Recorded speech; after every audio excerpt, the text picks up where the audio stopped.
I'm Seth Meyers. This is Late Night. We hope you're doing well. And now, if you don't mind, we're going to get to the news. During the Kennedy Center board meeting today at the White House, President Trump said that a previous president told him he wished he had attacked Iran. No, not Biden, the guy before him. During the same meeting, President Trump asked House Speaker Mike Johnson to discuss a Republican congressman's health issues. And, well, just watch this. Congressman Neil Dunn of Florida had some real health challenges, and it was very serious, and had a pretty grim diagnosis. And I mentioned it to the president, and I said, Congressman Dunn is a real champion and a patriot because he's still coming to work. And if others got this diagnosis, they would be apt to go home and retire. And what was the diagnosis? It was, I think it was a terminal diagnosis. He would be dead by June. Okay, that wasn't public, but yeah, okay.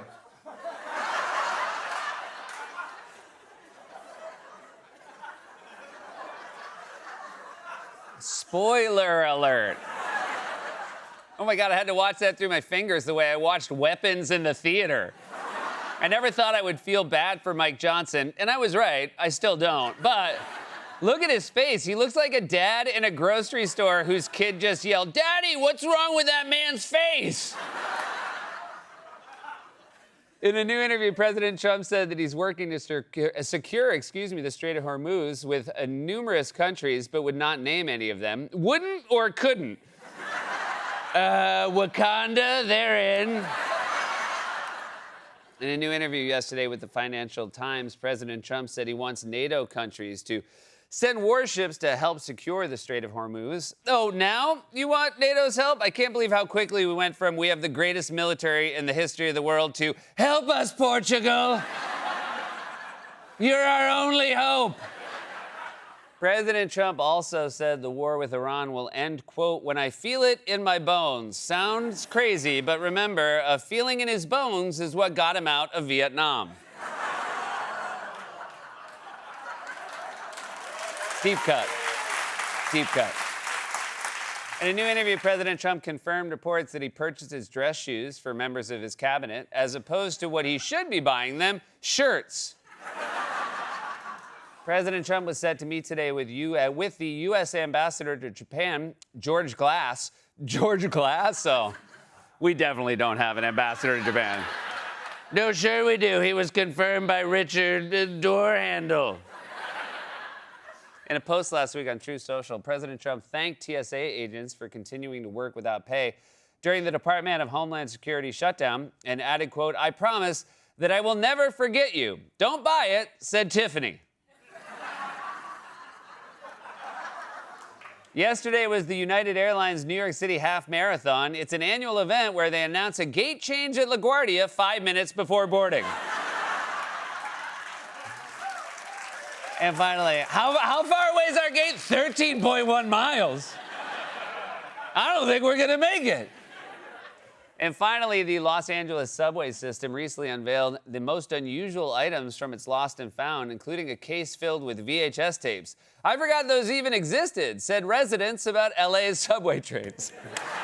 And that was a monologue, everybody. We have a fantastic show for you tonight.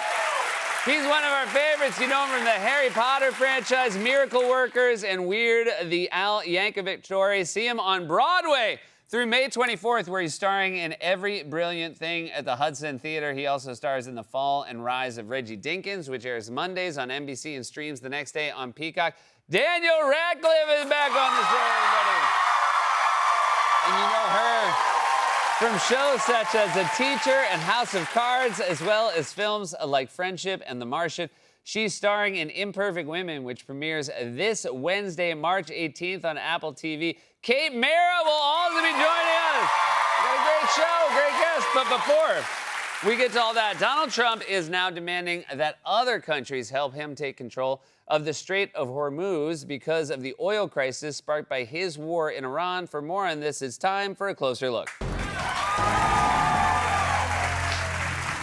Trump has spent virtually his entire time in office attacking or alienating our closest allies. Remember, it wasn't that long ago that he was threatening to go to war with Europe over Greenland. Greenland, basically, their defense is 2 dog sleds. Do you know that? You know what their defense is? 2 dog sleds. You know what Denmark did recently to boost up security in Greenland? they added one more dog sled. It's true. Sir, what would They thought that was a great move. Who are you, Rodney Dangerfield? Is this the Friars Club roast of Greenland? Also, it doesn't make you sound tough to slam Greenland, an island with a small military. You're like a wrestler bragging about what you're about to do to an 85-year-old woman.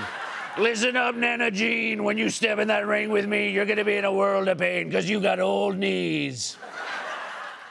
But Trump reserved most of his venom for NATO, which he's repeatedly insulted and threatened to abandon. We don't really need NATO in its current form.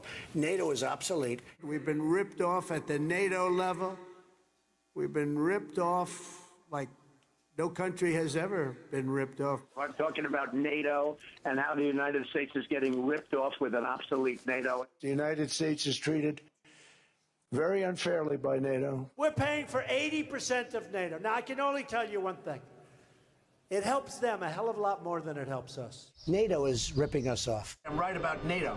We have NATO, and we're giving countries a free ride. We are really, NATO is obsolete, it's old, it's fat, it's sloppy.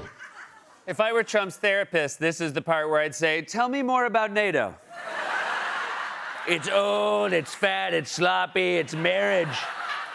Its father never loved it. It went bankrupt 6 times. It tried to sell steaks in an electronics store. NATO has a up hand. So Trump repeatedly insulted America's closest allies, and especially NATO, which he said was obsolete. And that's because Trump is actually a geopolitical mastermind. He knew that we would never need NATO's help ever again. And he would certainly never find himself in a position where he had to publicly beg NATO to intervene in a conflict he started. And yes, I'm doing that thing where I'm being super sarcastic before showing a clip package that proves the opposite. As the war with Iran stretches into its 3rd week, President Trump now calling on world leaders to help keep the Strait of Hormuz open. Trump telling the Financial Times, quote, if there's no response or if it's a negative response, I think it will be very bad for the future of NATO. You called them obsolete, sloppy, and fat, and now you want their help? It's like breaking up with someone, then immediately asking them for help moving. I know I called you obsolete and sloppy, but I didn't say you were bad at carrying things. Now, hop to it, fatso. I got a date tonight.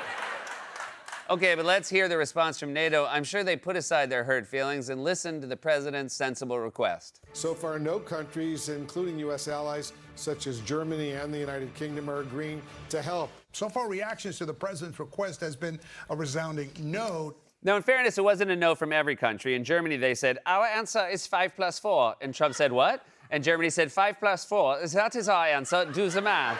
And Trump said, okay, let's see, 5 + 4. So your answer is 9? And then the Germans just laughed and laughed and laughed.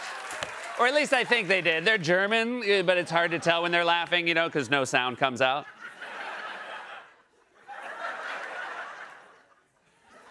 Seriously, you mean to tell me your genius plan of repeatedly insulting them for 10 straight years and then begging them to help you out of a jam you got yourself into didn't work? But again, this is just how Donald Trump does friendship. It's not, I got your back, you got mine. It's, you get my back, and while you're there, can you give me a neck rub? Now, NATO countries have made the very reasonable observation that this is not a war they started, it's not on or near their territory, and it's not within the scope of their mission. Trump then tried to insist that actually they're the ones who need the oil, while inadvertently revealing that maybe this entire debacle was completely unnecessary.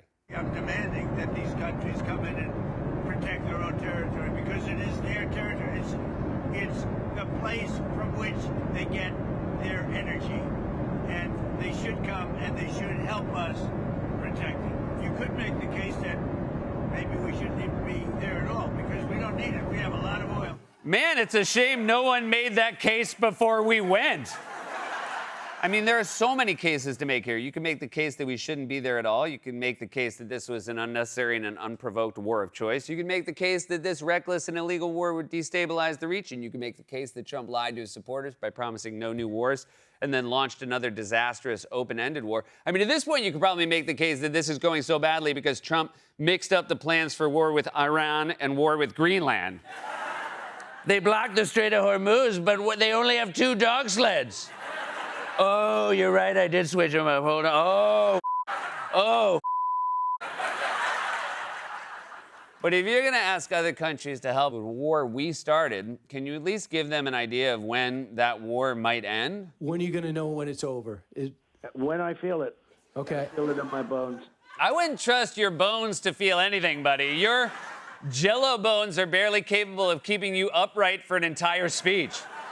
You spent the entire State of the Union clutching the podium like Jack clutching that piece of wood at the end of the Titanic. See, are you caught in a riptide or something? Why are you white-knuckling the podium like my grandma on a roller coaster?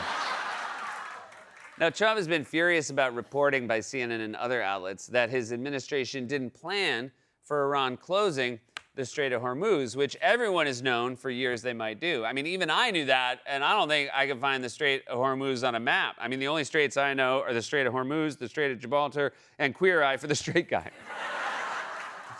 But today, Trump insisted he definitely knew Iran would retaliate by closing the strait.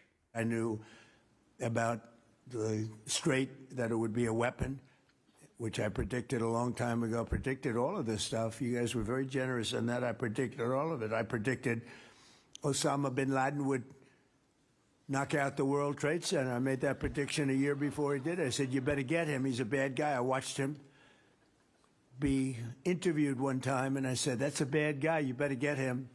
1 year before exactly, I wrote it in a book. All right, first of all, you didn't write anything because there's no way you wrote those books yourself. I'm guessing you write books the way a cat plays the keyboard.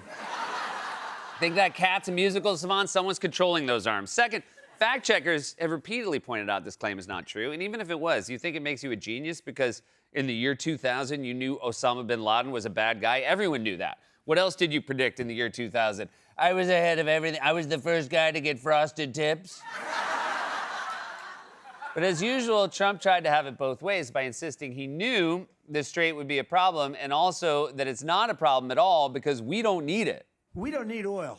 We have all the oil we need for ourselves. It's one of the great assets that we have. We have more than double what anybody else in terms of oil production. We're at more than double any other country. So we don't need it, but we did it. It's almost, you could say we did it out of habit, which is not a good thing to do. Yeah, I agree. That's not a good thing to do. Is Trump criticizing his own war? What's he gonna do next? Show up to a press conference in a shirt that says "No Kings"? And what do you mean?